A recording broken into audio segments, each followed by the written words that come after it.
Hey guys, this is Nick at Stridewise.com in New York City with a look at the latest Filson jacket, the surprisingly lightweight Aberdeen jacket that they actually re-released for their 125th anniversary. Now this was it recently came out as a buyable item, but actually it was re-released. This was last seen on shelves in 2018 and sold well as an all-weather jacket that's well suited to, say, a Pacific Northwest summer night or some other kind of imagery that this brand is really good at evoking. Filson is, of course, unmatched in their stellar branding and product development in the niche of heritage workwear. These guys make stupendous apparel and bags made to last and made like the old-fashioned way with materials like wool, leather, twill, and what we've got here, which is wax canvas. This company was started 125 years ago to help outfit lumberjacks and gold rushers in the Pacific Northwest and has stayed in business, changing hands once or twice, by staying true to that philosophy of making very hard-wearing gear the old-fashioned way. They have some variables, but generally that's what they've stuck to. For a brand known for their super thick twill and super thick wool and really tough vegetable tan leather, it's pretty nice to have a lightweight jacket to play with that's still made from really durable heritage materials and polyester. So how is this different to Filson's other popular canvas jackets, like the tin cloth cruiser short jacket, for example? Well, yeah, it's light, man. Tin cloth is their 14-ounce wax canvas, but the Aberdeen is 8 ounces, much lighter than the lightest weight jeans you're gonna find.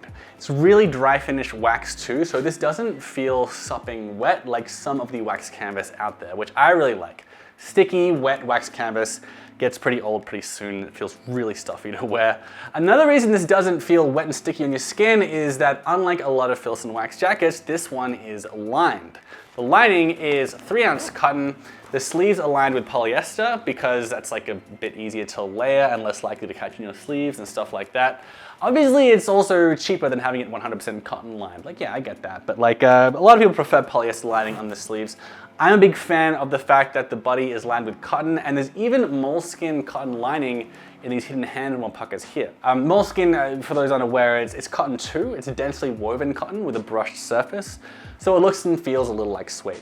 So this jacket is very cottony, it's lightweight, but still pretty dense and hard wearing. This is a jacket you can wear when it's not freezing out, but you need a layer, if nothing else, to protect you from wind and rain. Because it is wax canvas, it withstands water and abrasions very well. And it can be a terrific layer just to wear because it's raining out. It's not as great at withstanding wind, but the cinches on the side helps make it a bit more windproof as well. Design-wise, let's talk about pockets. Another bonus of the lining is you've got this super functional zippered internal pocket here. You've also got 2 snap pockets in the front, hidden hand warmers underneath that you can enter from the side, and this pretty unusual side entry zippered pocket on the left chest, which is really deep actually. It goes all the way to the armpit. You can fit a lot of stuff in there. So that pocket is unusual, and if you like Filson because they're simple, classic looking garments that usually aren't loaded with pockets all over the place, you might find the zipperiness and asymmetry of this pocket off-putting, maybe. If what you like with your workwear though is functionality and handy pockets, then you'll love it. Especially because, as I said, it's pretty damn big, this pocket here. As for the fit, this is a fairly short jacket to make it easy to work in, I guess. A lot of guys like to size down with Filson depending on how you like to use your jackets. So I'm normally a large, this is a medium. And even when sized down, this fits in a way that it fits my shoulders pretty well, but there's still some room around the waist when I haven't drawn in the cinches here because Filson leans more in the direction of the classic fits than the slim, more fashion-focused fits. This is a jacket you're meant to be able to work in after all, and being able to layer seems a priority here as well. Plus, it's meant to just kind of fit the average American dude, not just skinny city boys like me. What I really love though is the waist is adjustable, like I said. So if you want, you can cinch it here. You got these parachute cords on the side to help you do that. It's not quite as clean as having a button tab or something, but it really elevates the jacket for me. It makes it a bit more wind resistant as well. When I first got it and was wearing it, I thought to myself, man, a waist cinch would really make me much happier with the fit. And then it turned out it had one, so I like that. And again, it makes it more wind resistant as well. So to summarize this jacket with some pros and cons, it's actually pretty versatile. The adjustable hems and rib knit cuffs and shorter length. This is basically a bomber jacket made of lightweight canvas. I can see someone wearing this with like a white Oxford and slim chinos if they wanted to. Or with like grubby jeans on a tugboat, like this guy. You know, doing work in this is like, it's a really good like layer if you need to brave foul weather, if you need a layer that'll protect you from tears and abrasions when it's not super cold out.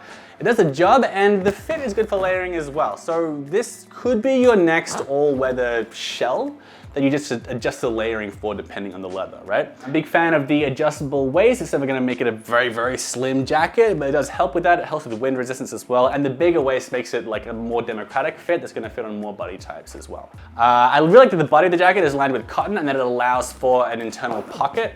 And it's got plenty of pockets too. It's very functional. And the extra touch of the moleskin lined hand warmers is great for if it does get like a bit chilly out as well. The downsides, if you happen to be a guy who likes Filson strictly for fashion and aesthetics, the asymmetrical chest pocket might bother you. That aside, I've heard some complaints about the collar not being made of corduroy or something that's like warmer on the skin. Wax canvas can get a little bit cold and some guys find that uncomfortable. Like, so, you know, personally, I prefer the canvas collar over like the contrasting nature of corduroy collars and that kind of stuff. But some dudes find it too cold against the skin when it does get cold. This jacket also only comes in one color right now. Lint and hair stick to this jacket like the wax, like nothing else. The fit is boxy. You do have the draw cords, but if you like slimmer jackets like I do, this probably isn't for you. It does cost $225. If you are familiar with Filson, you're probably thinking that's not crazy for these guys. Like, it's not cheap, but for a wax canvas Filson jacket, especially one that's lined, with cotton, you're probably thinking, nah, that's what I'd be okay with paying from Filson. But this is not made in America, it's made in Vietnam. A lot of Filson stuff has been outsourced of late to help them like limit the effects of inflation on their prices. This jacket is one of the models that is now made overseas. So if that bugs you, it'll bug you. A final point, if you like thick canvas, this is cheaper than the lined tin cloth cruiser that has 14-ounce canvas, but it's only like 25 bucks cheaper. So if what you want is thick Filson durability, you can get thicker canvas for not much more. But if what you want is canvas that's lightweight and durable and ideal for warmer months and won't have you sweating buckets in 80 degrees, get the Aberdeen, man. Like a wax canvas bomber jacket. It's pretty interesting, and yeah, I can see it finding room in a lot of guys' wardrobes if it's the kind of stuff you like. All right, that's my review of the Aberdeen jacket. Let me know what you think in the comments below. I've seen a couple reviews of these pop up on YouTube. I hope you found my take useful. Let me know if you'd like to buy it. Subscribe if you just went up here as well, because I got a lot of reviews of like heritage, well-made stuff, especially wax canvas and wool and leather boots and all sorts of stuff that's built to last coming up on the channel.